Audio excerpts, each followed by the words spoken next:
और चरित्र पद की आराधना का दिवस है।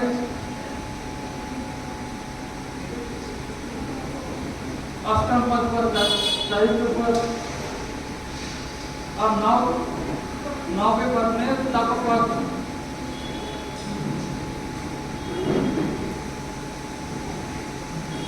वैसे तो देखा जाए तब भी चरित्र के अंतर्गत आता है, लेकिन फिर भी नव पद में चरित्र को और साथ साथ में तप को विशेष प्रकार से जो है अलग बताया गया है।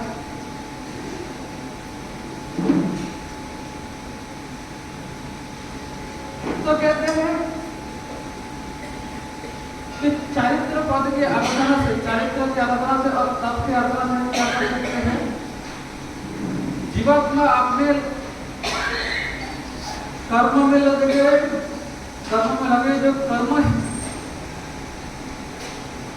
चरित्र के द्वारा क्या करते हैं, वो नए कर्मों को आने से रोकते हैं, और तप के द्वारा क्या करते हैं, लगे हुए जो कर्म है उनको खपाते हैं। तो चरित्र पद और तप पद का हमें क्या करना है, आज और कल के दिन हमें आराधना करनी है। चरित्र यानी कि जीना, दर्शन यानी कि जानना, देखना, धारणा करना। ज्ञान का अर्थ होता है विशेष प्रकार से जानना, और चरित्र का अर्थ होता है उसको जीना। तो देखना तो किसको देखना, तो 14 राजलोक को देखना। दर्शन में हम जब जाएंगे तब क्या करेंगे, 14 राजलोक को हमें देखना। जानने में हमें क्या करना है, कर्म पद को जानना है, यानी 14 पूर्व का जो ज्ञान है उस 14 पूर्व के ज्ञान को जानना है। और चरित्र में हमें क्या करना है, जीना है। तो कहाँ पे जीना है, 14 गुणस्थलों में हमें जीना। जितने भी जीवात्मा संसार में है वो सब कहीं ना कहीं क्या कर रहे हैं, इन 14 के 14 गुणस्थलों में से कहीं ना कहीं जी रहे। भले वो क्या है, एक इंद्रिय आदि में हो, चाहे किसी में भी हो, चाहे मिथ्यात्व में हो, फिर वो किसमें आता है, मिथ्यात्व पहले गुण शरण में ही आता है। यानी कि दर्शन से देख करके, ज्ञान से जान करके, और फिर चरित्र में हमें क्या करना है, चरित्र में हमें जीना है। कहाँ पे जीना है, 14 गुणस्थानक जो है उन गुणस्थानकों में जीना है। और हमारे मन में कैसा भाव रहना चाहिए कि गुणस्थानकों में हम कहा ऊपर की ओर जो है चढ़ता चढ़े। अगर तो कोई सही भाव तो सही श्रद्धा से मंदिर उपासना आता है तो समझ लो अभी किसमें आया हुआ है, अब इनकी दशा तक पहुंच चुका है, सम्यक तो पा लिया, किस तक कहां तक पहुंचा है, अब इनकी दशा तक पहुंचा है। इनके अंदर सम्यक तो है, लेकिन क्या नहीं कर पाते, किसी प्रकार का व्रत नियम पक्षण आदि नहीं कर पाते। तो इनको क्या प्रयास करना चाहिए, आप वृत्ति से देश वृत्ति की तरफ पढ़े, यानी कि जो बिल्कुल भी व्रत पक्षण आदि नहीं करते, चरित्र में कोई भी क्या नहीं करते, आचरण नहीं करते, और देश वृत्ति न्यूनाधिक भी क्या करे, सही न्यूनाधिक भी सही, थोड़ा बहुत भी क्या करे, व्रत पक्षण आदि करे। जो देश वृत्ति में है उनके मन में ऐसा होना चाहिए कि कब मैं क्या बनो, देश वृत्ति से सर्ववृत्ति की तरफ बढ़ू आगे। यानी कि ऊपर तो ऊपर क्या करना चाहिए, चढ़ता परिणाम मिलना चाहिए, ताकि क्या हो, हमारी जो परिणाम, क्योंकि गुणस्थानों में ऊपर चढ़ना यानी कि परिणामों में शुद्धि आना। जब तक परिणाम में शुद्धि नहीं आएगी तब तक गुणस्थानों को आप क्या कर सकते, पार नहीं कर सकते। एक सम्यक्त्व का होना और सम्यक्त्व का होकर के क्या करना, रस नियम पक्षण आदि को करना, दोनों के भाव में क्या रहता है, अनंतर अंतर क्या रहता है, परिणामों में परिवर्तन रहता है। उसी प्रकार देश वृत्ति जो है सर्ववृत्ति के मन में और अधिक क्या रहता है, भावों के शुद्धि में परिणति में शुद्धि रहती है। और देश वृत्ति से जब सर्ववृत्ति में चढ़ते हैं तो उसको तो क्या है, अनंत को क्या करना पड़ता है, मन के जो भाव है उन भाव में मन का जो परिणाम है उसके बाद क्या करना पड़ता है, शुद्धियां लानी पड़ती। इस प्रकार से क्या करना है, हमें 14 गुणस्थान जो है उसको हमें जानना है, और फिर उसमें हमें जीना है, और जीते हमें क्या करते रहने का प्रयास करना चाहिए, जैसे हम आगे चढ़े। इस चरित्र के अंतर्गत तप पद भी आता, तप को सीधे तौर पर क्या करा गया है, गया, तब क्या है हमारे लिए निर्जला है।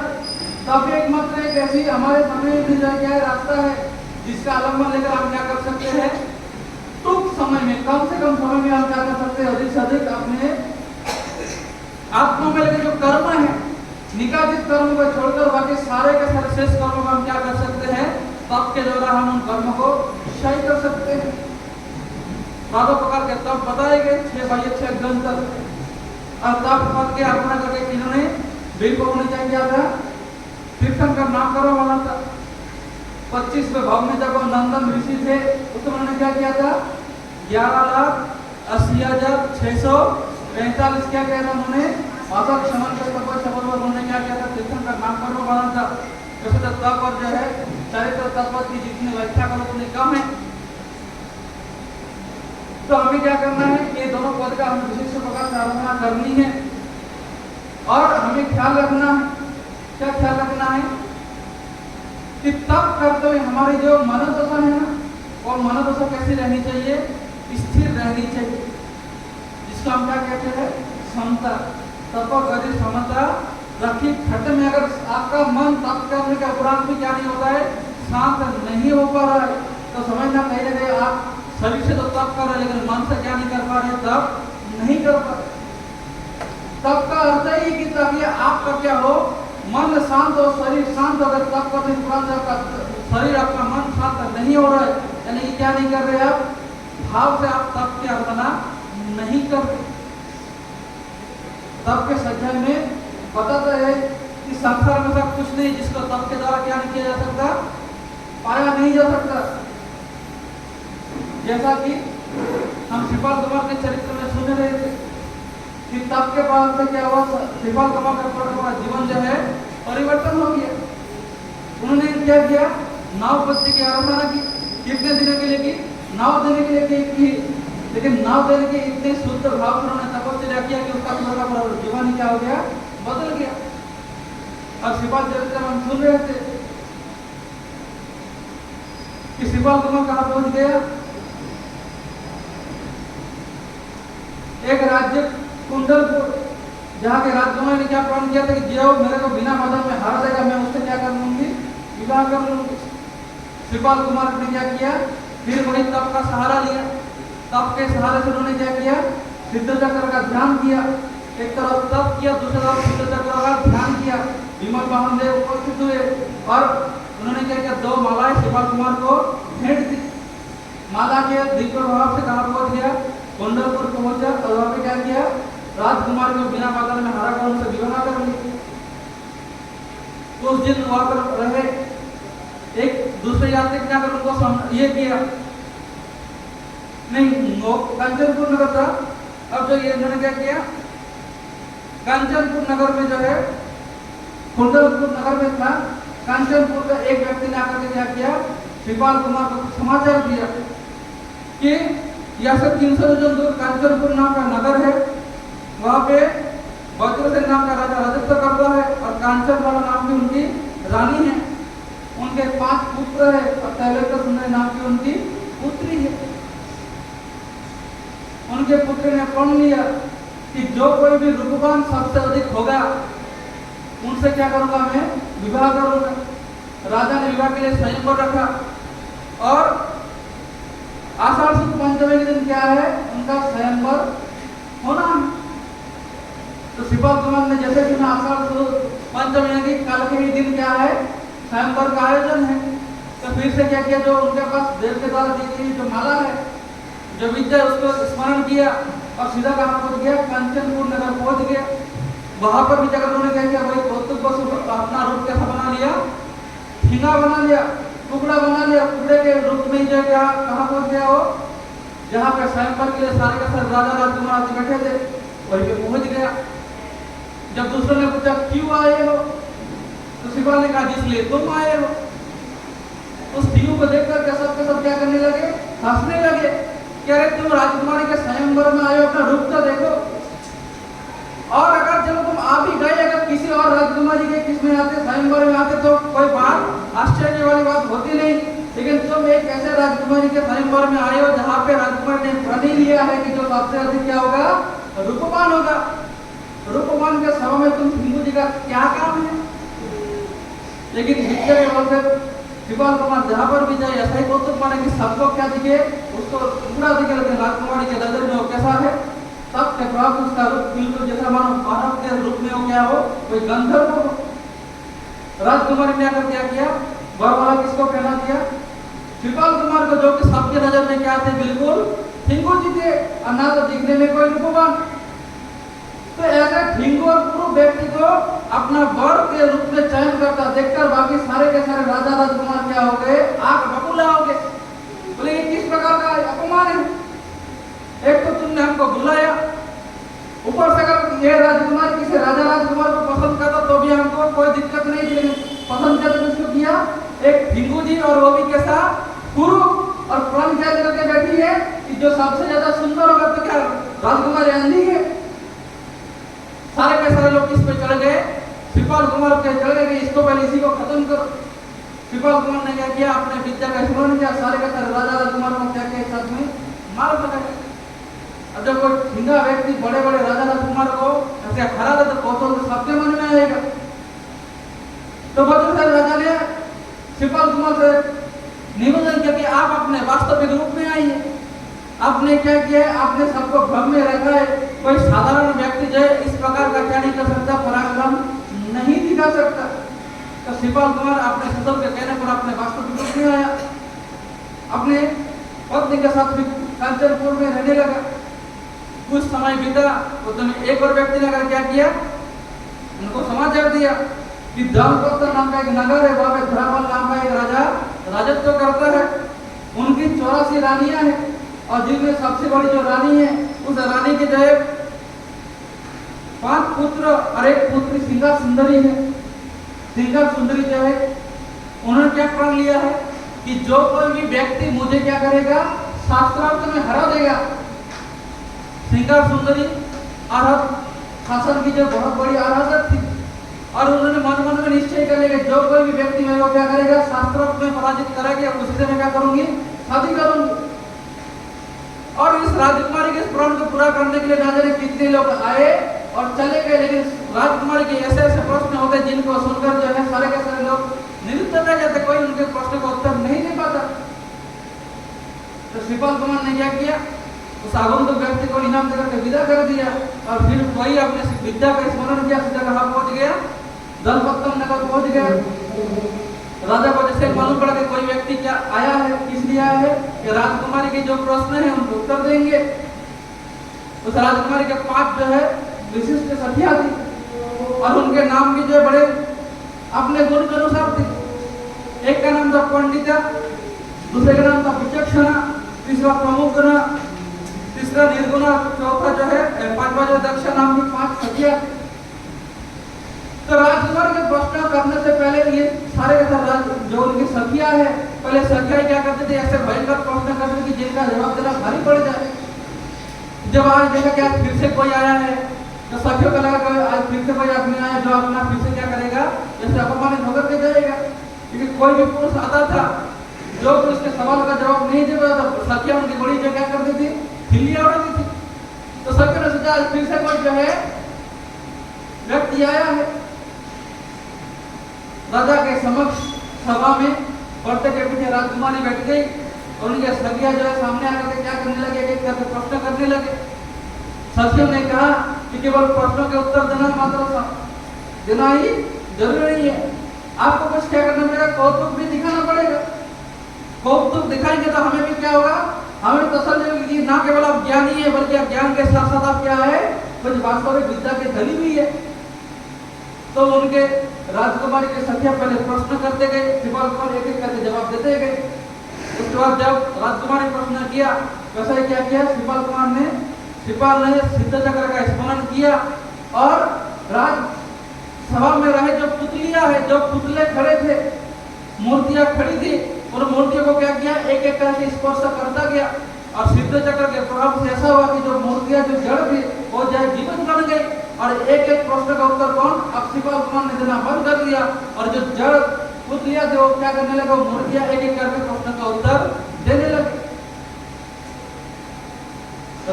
राजकुमारी और राजकुमारी के साथियों की जितने प्रश्न थे सारे के सारे प्रश्नों का उत्तर दे दिया जाता है। कौतुक में क्या दिखता है कि जड़ वस्तु क्या है, जीवित की भांति क्या करते हैं, हरकतें करते हैं। तो राजकुमारी का प्रण पूर्ण होते ही क्या किया, राजकुमार ने अपने विवाह की स्वीकृति दे दी और राजा ने क्या किया, बड़े धूमधाम से अपने पुत्र का विवाह शिवपाल कुमार के साथ करा दिया। कुछ समय तक वहां पर शिवपाल कुमार फिर रहा।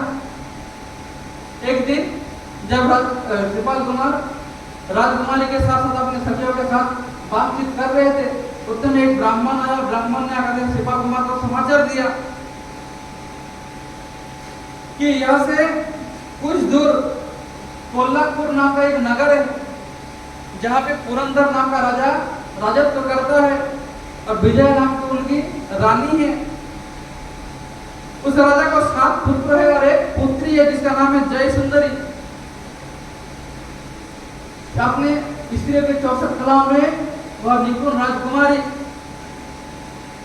जब युवावस्था में आई तो राजा अपने पुत्री के लिए योग्य वर की खोज कर रहे थे और इसी विषय में चर्चा करते करते उन्होंने क्या किया, राजकुमारी की जो कलाचार्य जिनके पास से राजकुमारी ने सारे सारे विद्याएं सीखी, उनसे पूछा कि आप मेरी बेटी को अच्छे से जानते हैं, राजकुमारी किस योग्य है वो आपसे बेहतर कोई नहीं जानता है, तो आपकी नजर में आपको क्या लगता है कि राजकुमारी के लिए, मेरी बेटी के लिए सबसे उत्तम पति कौन होगा।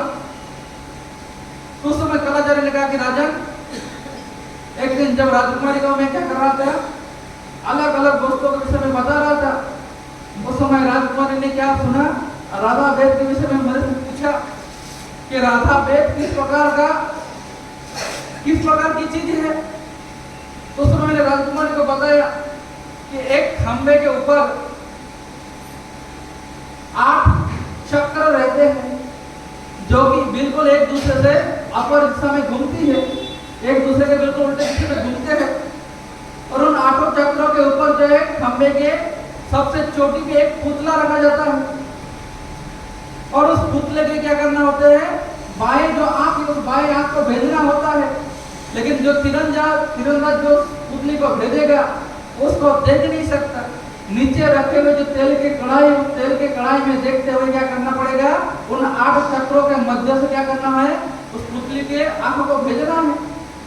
इस प्रकार से राधा वेद जो है प्रतियोगिता किया जाता है और कुछ ही धुरंधर ऐसे जो है तीरंदाज होते हैं जो क्या कर पाते हैं, इस प्रकार के कठिन परिस्थिति में क्या कर पाते हैं, अपने लक्ष्य को भेद कर पाते हैं।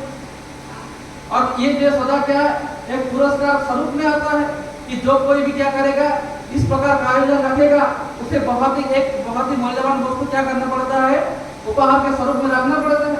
और जो कोई भी वीर इस राधा वेद को पूर्ण करेगा, लक्ष्य भेद करेगा, उसको इनाम के रूप में क्या दिया जाता है, जो इनाम के रूप में जो चीज रखी जाती है वो वस्तु दे दी जाती है।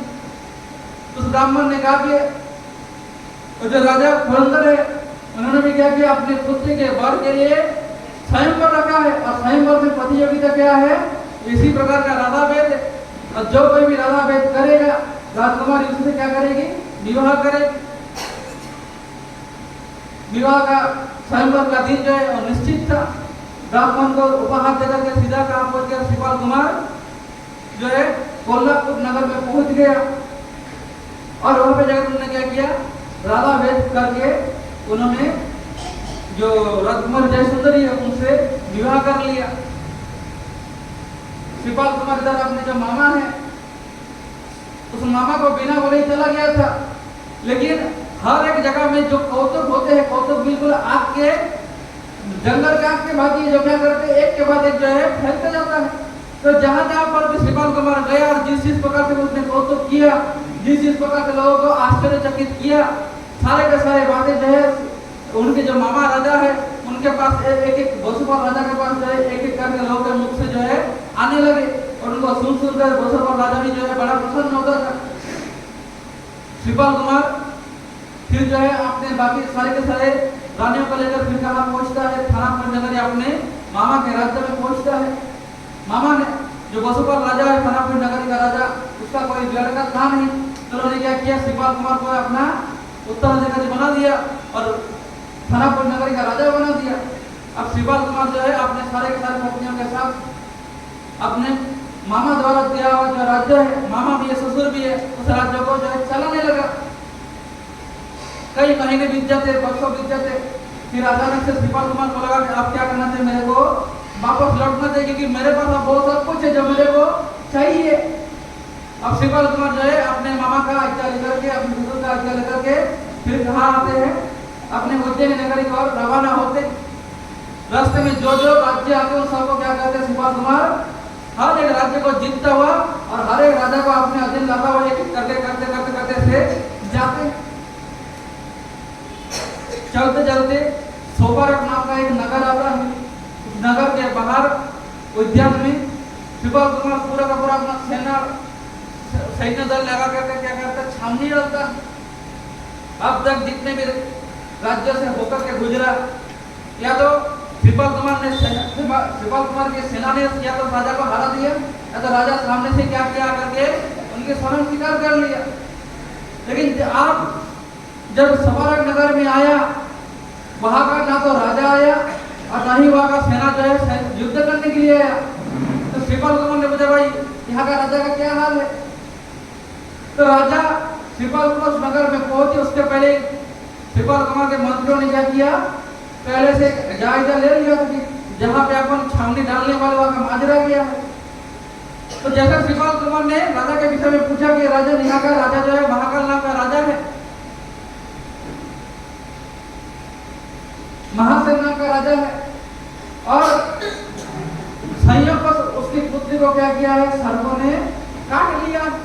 पूरे के पूरे शरीर में जो है विष फैल गया है। सारे का सारे उपाय करने के उपरांत से राजकुमारी को विष मुक्त नहीं करा पाया। इसलिए आप जो है राजकुमारी को कहा लेके जाने की तैयारी में, शमशान भूमि में लेके जाने की तैयारी में, उनका अंतिम संस्कार करने के लिए। इसलिए राजा रानी सब जगह क्या है, शोक से व्याकुल है। इसलिए राजा जो है इन सब विषयों की तरफ ध्यान नहीं दे पाए। तो जैसे ही श्रीपाल कुमार ने सोचा सांप ने काटा, वैसे सीधा कहाँ पहुंच गया, शमशान भूमि पहुंच गया कि जहाँ पे जो है राजकुमारी को चिता में बिठा करके आगे जाने की तैयारी में थे। उस में श्रीपाल कुमार क्या करते हैं, पहुंच जाते हैं और देव के द्वारा दिया हुआ जो माला है, उस माला के प्रभाव से क्या किया, उस राजकुमारी को विष मुक्त कर दिया। और फिर उस राजकुमारी के साथ विवाह करके फिर जो है अपने सारे के सारे दल बल को लेकर के फिर अन्य कार्य नगर को जीतता हुआ फिर कहाँ पहुंच गया, उज्जैनी नगरी पहुंचकर पूरे के पूरे उज्जैनी को चारों तरफ से फेर लिया। उसी रात को श्रीपाल कुमार ने अपने आकाशवाणी विद्या से सीमा को लान यानी कि किले को लान करके कहाँ पहुंच गया, अपने माता और अपने पत्नी से मिलने के लिए पहुंच गया। क्योंकि जो प्रजा वाला राजा है उनके गुप्त जननागर पहले से संदेश दे दिया कि एक बहुत बड़ी सेना आ रही है और सेना रुकने का नाम नहीं ले रही। जो भी राज्य बीच में आए या तो उनको अपने शक्ति से हरा दे, या तो राजा वहां का क्या करे, स्वयं ही खुद से क्या करते, सरेंडर कर दे। कोई उनसे लड़ने के हालत में नहीं है।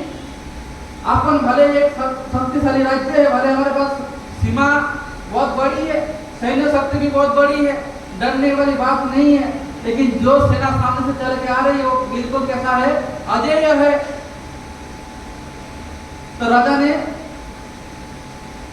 पहले से ही उन्होंने क्या किया, पूरे पूरे नगर के जो बड़े बड़े दरवाजा के जो किले थे, किले के दरवाजे के उनको बंद करवा दिया, ताकि सुरक्षा जो है पहले से क्या बने, सुदृढ़ बने।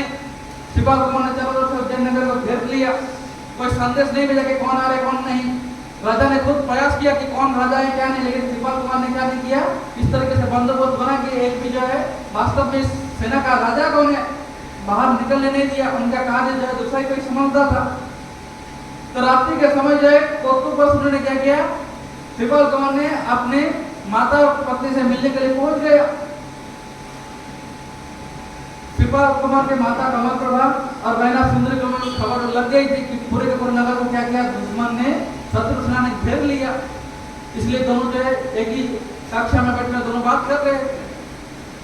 क्या बात कर रहे थे कि बेटा हमारे नगर को क्या किया, शत्रु ने घेर लिया।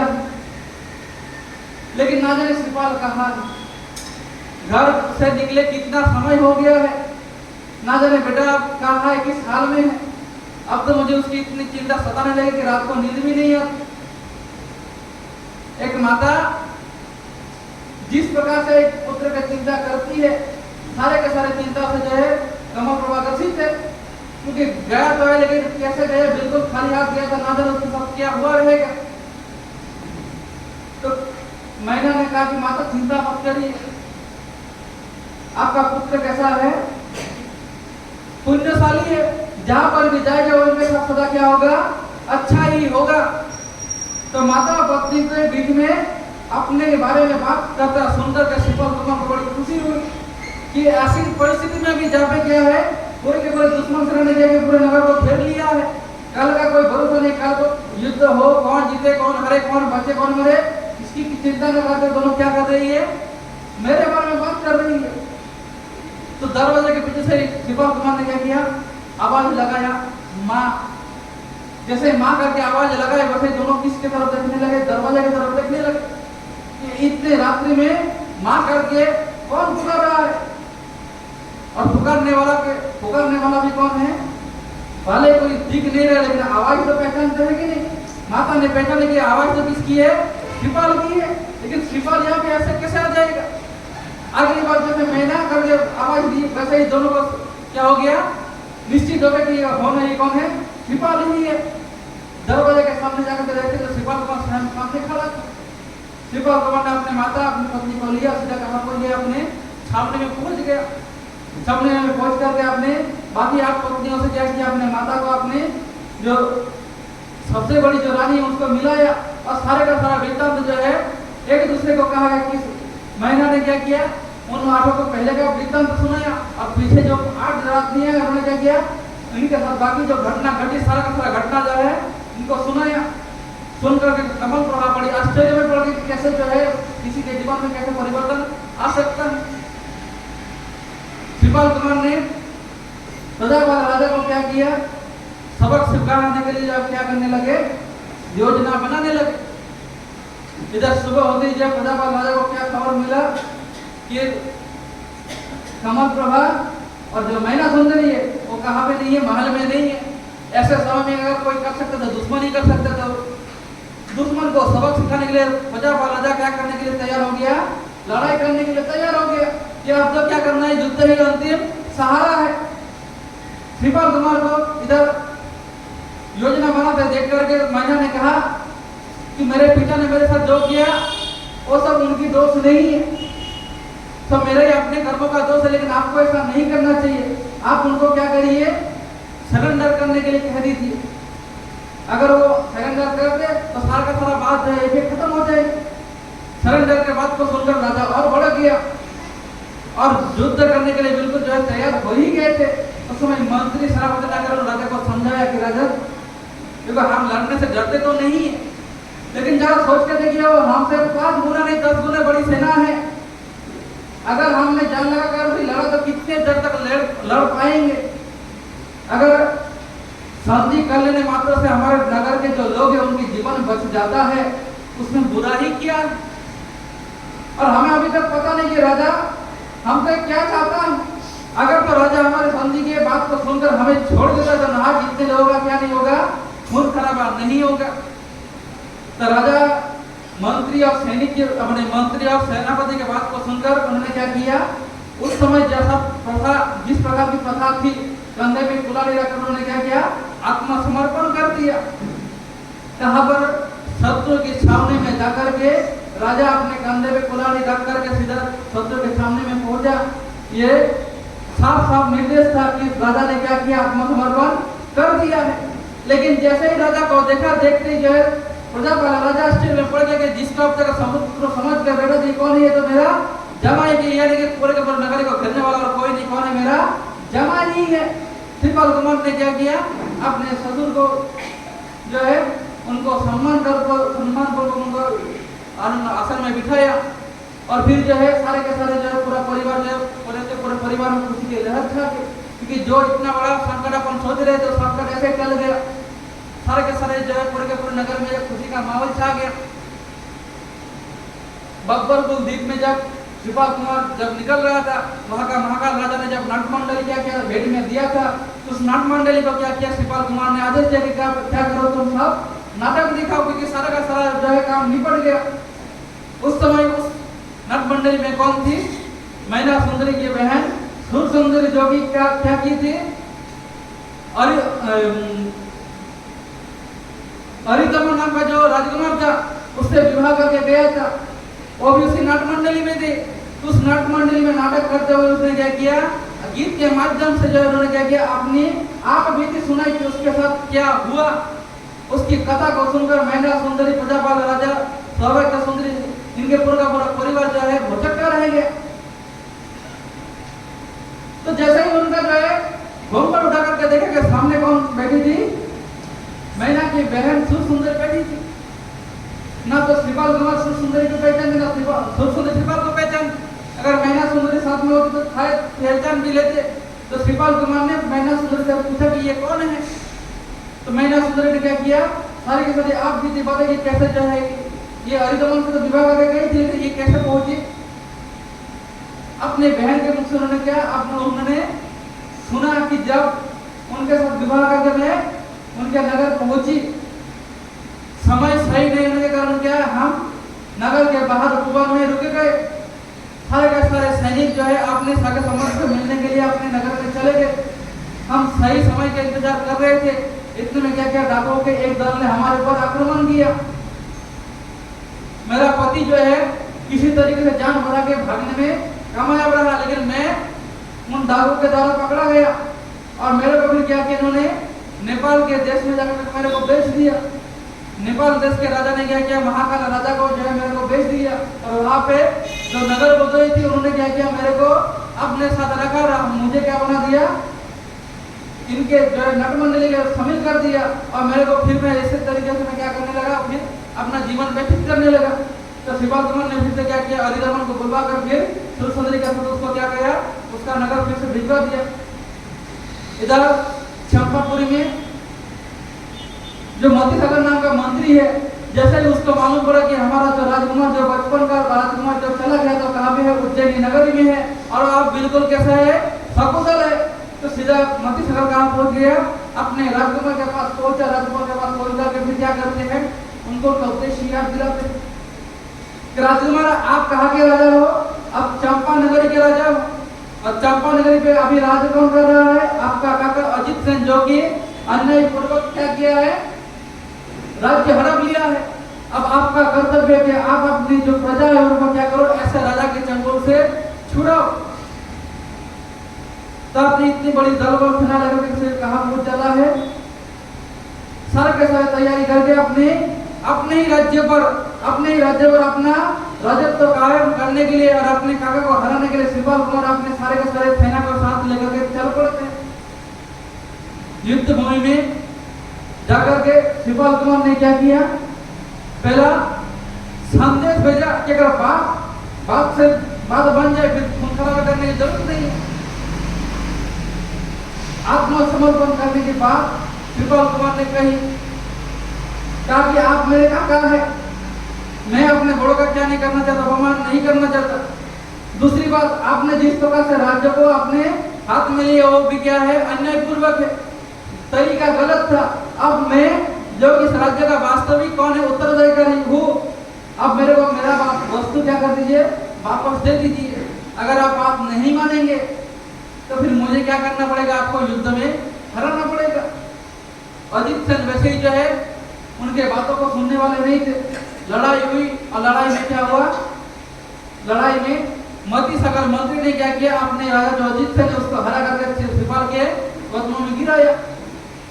श्रीपाल कुमार ने क्या किया, अपने काका का सम्मान किया और सम्मान करके फिर क्या करते हैं कि मैंने ये राज्य इसलिए नहीं जीता कि मैं क्या कर सकूं, इस पे अपना राज कर सकूं, बल्कि मैं इसलिए जीता कि इस पर मैं क्या करूं, अपने स्वामित्व स्वीकार करके आपको ही क्या करूं वापस।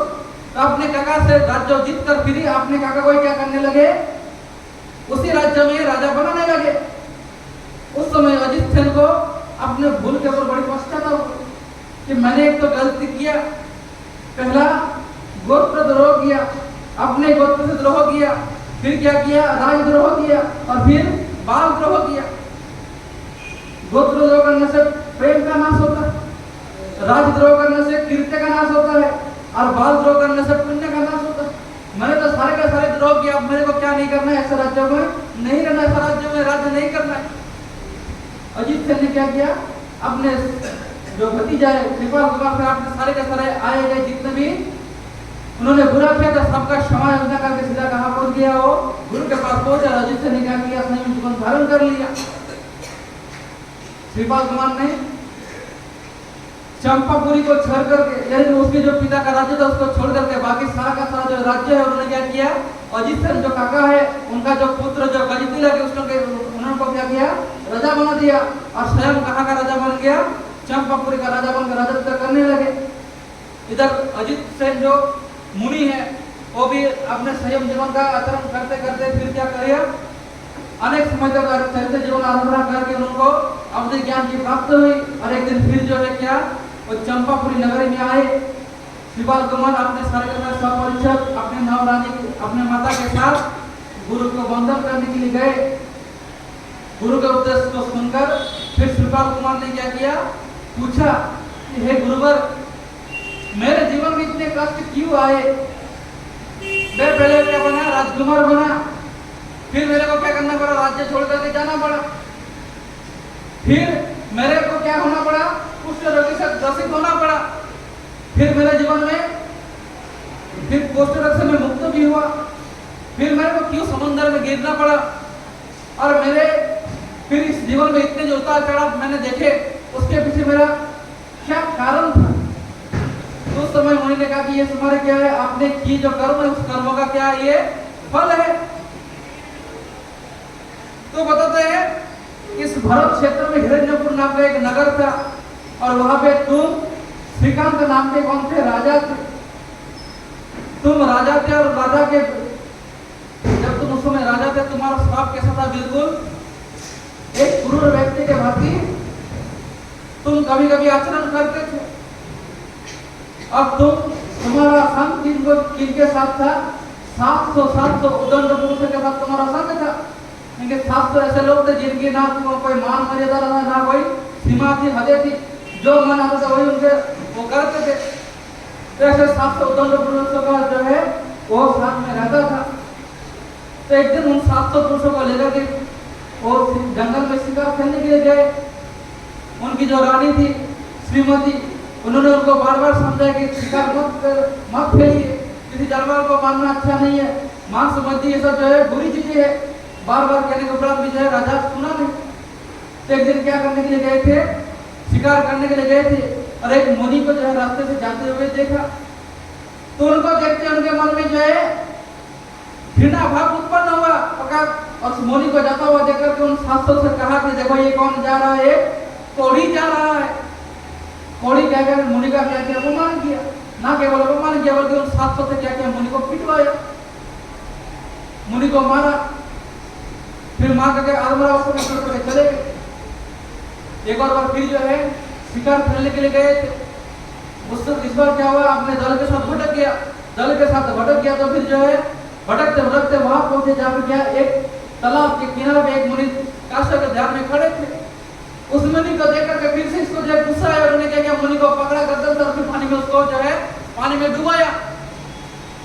लेकिन जब अंतिम समय जब मुनि अपना प्राण त्यागने में है ऐसे समय में श्रीकांत राजा को लगा कि मैं गलत कर रहा हूँ इतनी मात्र से भावना इतना मात्र से भावना मन में आया तो उन्होंने क्या किया मुनि को उठा के फेंक दिया।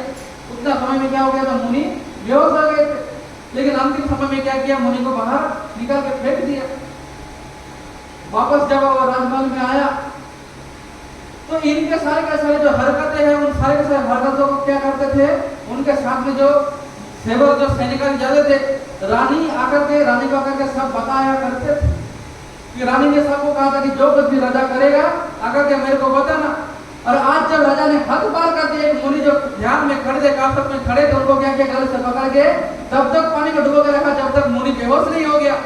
इस बात को सुनकर रानी को बड़ा दुख हुआ। रानी को दुख हुआ जैसे राजा महल में आया राजा के ऊपर जो है राजा को कहा क्या क्या कर रहे हैं। वो एक मुनि जो क्या नहीं करते किसी का बुरा नहीं करते हैं अपने साथ बुरा करने वाले को भी क्या कर देते हैं माफ कर देते हैं। ऐसे मुनि को आप कितने कष्ट दे रहे ना जाने कितने पापों को क्या करते हैं बंद करते होंगे और इन पाप के स्वरूप में ना जाने आपको कितने दुख सहने पड़ेंगे। आपको बार बार कहता हूँ कि ये सब छोड़ दीजिए लेकिन आप नहीं सुनते। अब की बार रानी ने जब प्रचंड रूप से राजा को कहा। तो राजा ने कहा कि ठीक है, आपसे मैं क्या नहीं करूंगा, ऐसा कोई हरकत नहीं करूंगा। कुछ दिन बीता, एक मुनि नगर में क्या बोझ लेने के लिए आए। आदमी आदत से मजबूर, जैसे ही मुनि को देखा वैसे क्या किया, सैनिकों से कहलवा कर उसको क्या किया, नगर से बाहर निकलवा दिया।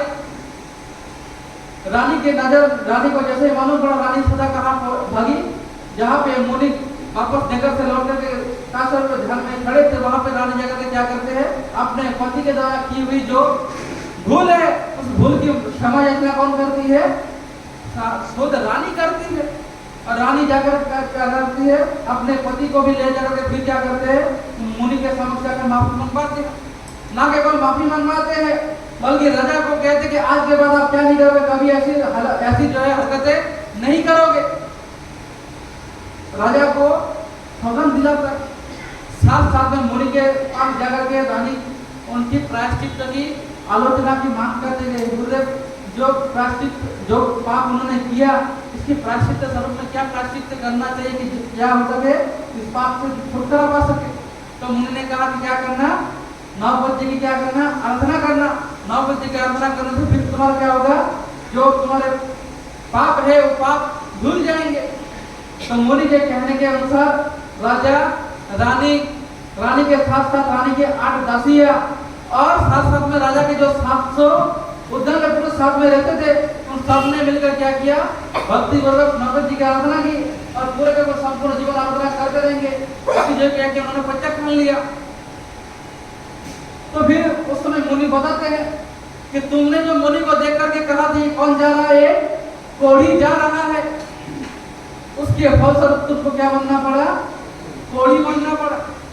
जिसके कारण तुमको जो है बालपन से लेकर के जो है युवावस्था तक तुमको क्या करना पड़ा, नगर नगर भटकना पड़ा, ये कोढ़ी के रूप में क्या करना पड़ा, अलग अलग जगह तुमको भटकना पड़ा। इतना भयंकर वेदना तुमको सहनी पड़ी। फिर रही बात, तुमको जो है बचपन में अपने राज्य को छोड़ के जाना पड़ा। तो जब तुम उसी जो है भग में राजा थे, तुम्हारा जो पड़ोसी का राजा था, सिंहरथ नाम का राजा, तुम्हारा पड़ोसी का राजा था, तुमने क्या किया, और अनिति पूर्वक उस राजा का तुमने क्या किया था, एक बहुत बड़ा भूखंड, यानी बहुत बड़ी जगह जो क्या किया था, हड़प लिया था। और साथ साथ में तुमने क्या किया था, उनके बहुत सारे गायों को भी क्या किया था, हड़प लिया था। फिर उस राजा के साथ तुम्हारा युद्ध हुआ। युद्ध में क्या किया, तुम्हारे जो 700 उद्दंड पुरुष थे, राजा ने उन 700 को क्या कर दिया, मार डाला। तुम अपनी जान बचा करके भागे। राजा ने क्या किया, तुम्हारे पूरे के पूरे राज्य पे क्या कर लिया, कब्जा कर लिया। और अंतिम समय में तुमने जब देखा कि अब राज्य चला गया, अब तुम्हारा कोई साथ देने वाला नहीं रहेगा, उस समय तुमने क्या किया, अंतिम समय में साधु बन गए। साधु बनकर के तुमने क्या किया, मासूम पूर्वक तुमने अपना जीवन त्याग किया और फिर तुम यहाँ पे क्या बने, राजकुमार के रूप में जन्मे। और वही जो सिंहरथ राजा जिसके साथ तुमने क्या किया था, लड़ाई किया था, वही में जो है तुम्हारे काका के रूप में जन्मा। और तुमने जो कर्म बंधन किया था, उसके स्वरूप में मैंने तुमको क्या किया था, बचपन से तुमको जो है अपना राज्य छोड़ के जाने के लिए मैंने मजबूर किया था। और जब मैं युद्ध में तुमसे हार करके जब तुम्हारे समक्ष आया, तुम्हें देखने के बाद मेरे को क्या हुआ, जाति स्मरण ज्ञान हुआ। जाति स्मरण ज्ञान से मैंने क्या देखा, अपने पूर्व भाव को देखा और पूर्व भाव को देखकर वास्तव में फिर मेरे अंदर क्या आया, संसार के वास्तविकता का ज्ञान हुआ। इसके कारण मैंने क्या किया, संयम जीवन ग्रहण किया। तो श्रीपाल के जो है जीवन में जो जो घटना घटित है, हर एक घटना के जो जो मुख्य कारण थे, एक एक मुख्य कारण को अब जो है ज्ञानी मुनि के मुख से जान रहे थे। पहले कोढ़ी मुनि को कहा, इसके शरीर में क्या आया, कोढ़ रोग उत्पन्न हुआ। फिर मुनि को नगर से बाहर निकलवा दिया था, गोष्ठी नहीं दिया था, जिसके कारण क्या करना पड़ा, बचपन में नगर छोड़ करके जाना पड़ा। फिर मुनि को जो तुमने क्या किया था, पानी में त्रास दिया था, उपसर्ग किया था, जिसके कारण तुमको फिर क्या करना पड़ा, समुद्र में गिरना पड़ा। और फिर जो है तुमने क्या किया था, नौबत की आराधना की थी। इसलिए नौबत की आराधना के फलस्वरूप तुमको क्या मिला, नौबत जी का फिर से तुमने आराधना की, आज ये सारे के सारे तुमको क्या मिले, ऐश्वर्य वैभव मिले। उस जन्म की तुम्हारी रानी श्रीमती इस जन्म में तुम्हारे महिला सुंदरी के रूप में आई। और वो जो 8 उनकी दासियां थी, तुम्हारी रानी की दासियां थी, वो भी क्या नवपद जी के आराधना के प्रभाव से वो भी क्या बने, अलग अलग जगह पे अलग अलग क्षेत्र में राजा के घर में राजकुमारी के रूप में जन्म लिया, और इस जन्म में तुम्हारी कौन बनी, रानियां बनी। और जो 700 पुरुष जो तुम्हारे साथ हर एक तुम्हारे काम में साथ देते थे, उद्यम में साथ देते थे, वही 700 पुरुष जो है फिर क्या है तुम्हारे घोड़ी के रूप में तुम्हारे साथ साथ वो भी क्या घोड़ी के रूप में घोड़ी को भोग रहे थे। और फिर मैना सुंदरी के प्रभाव से और श्री चक्र के प्रभाव से फिर वो भी क्या हुए, सारे के सारे रोग से मुक्त हुए। इसलिए जो है श्रीपाल कुमार के जीवन में सारे के सारे ऐसी घटना घटी। फिर जो मुनि है और जिस मुनि का कहते देखो तुम्हारे जीवन में संयम संभव नहीं है, इसलिए तुम क्या नहीं कर सकते हो, संयम जीवन ग्रहण नहीं कर सकते हो। लेकिन क्या करना, संपूर्ण जीवन भर इसी प्रकार से सिद्ध चक्र का ध्यान करना और अच्छे तरीके से एक जैसा न्याय राजा न्यायपूर्वक राजत्व करता है उसी प्रकार न्याय करना।